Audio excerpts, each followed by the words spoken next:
0 Most Disturbing True Denali Expedition Horror Stories Untold Fears. Introduction 5 minutes. Open with Denali, the High One, formerly Mt. McKinley. Its harsh geography, brutal weather, allure to climbers. Emphasize the stakes. Thin air, sub-zero wind, storms that come without warning.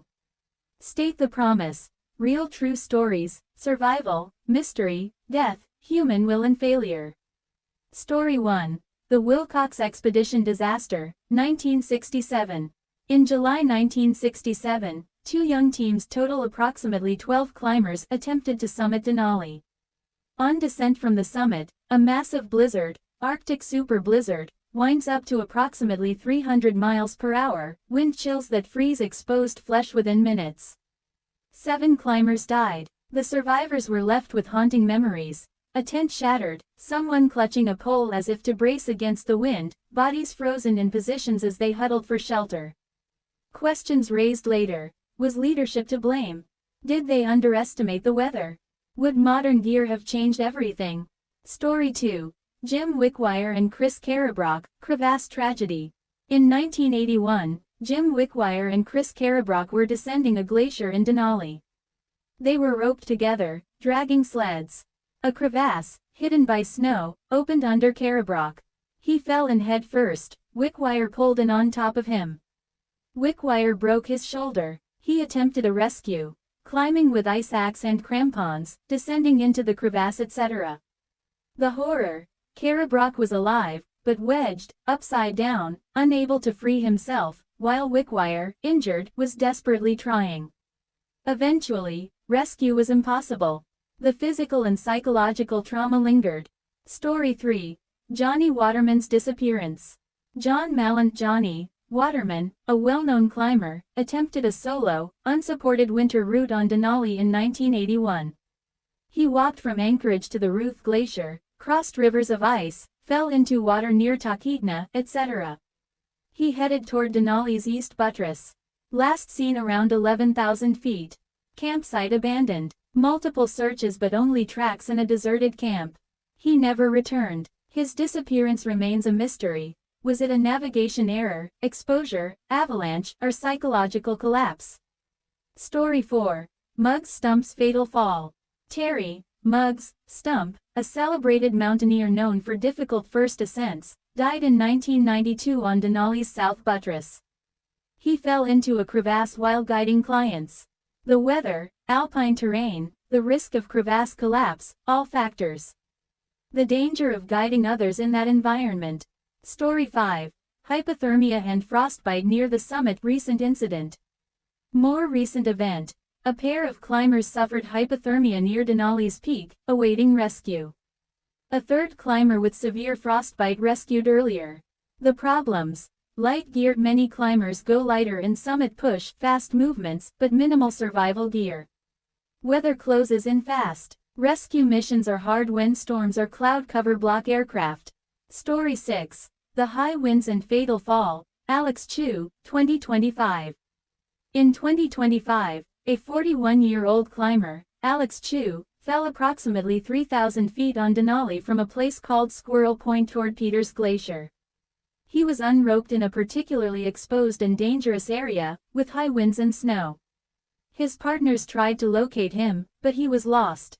The body was recovered days later. Emphasize the ever-present risk of being unroped in exposure zones.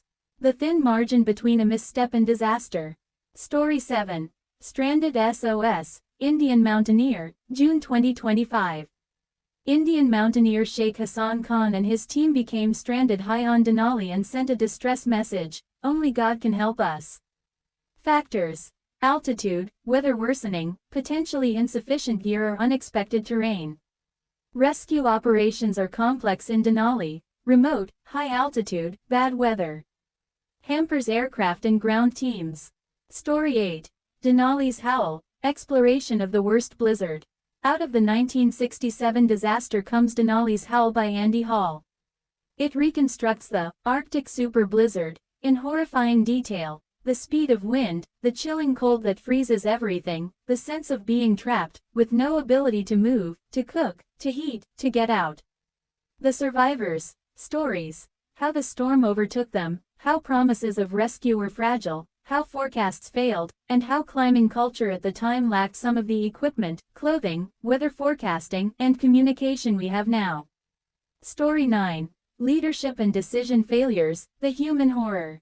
Many of these tragedies share not just natural hazards, but human ones. Poor decision-making, underestimating the mountain, pushing beyond safety, ignoring warning signs, group dynamics breaking under stress. For example, in 1967 the leader Joe Wilcox was criticized, though later studies found the storm was beyond human ability to survive. Also, in the more recent hypothermia rescue, decisions to go light may have been made to speed summit, sacrificing safety. Story 10. The Long Haul. Psychological and survivor trauma.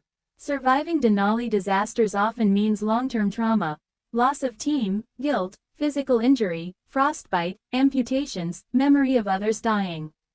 Personal accounts.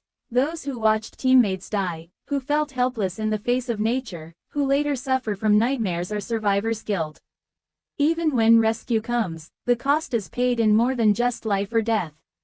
Bonus mystery segment. Brief mention of unverified or partially known cases. Lost climbers whose bodies were never found, stories of camps abandoned, missing gear, the land that never gives answers. The case of Johnny Waterman also counts here, missing with scant traces, leaving questions.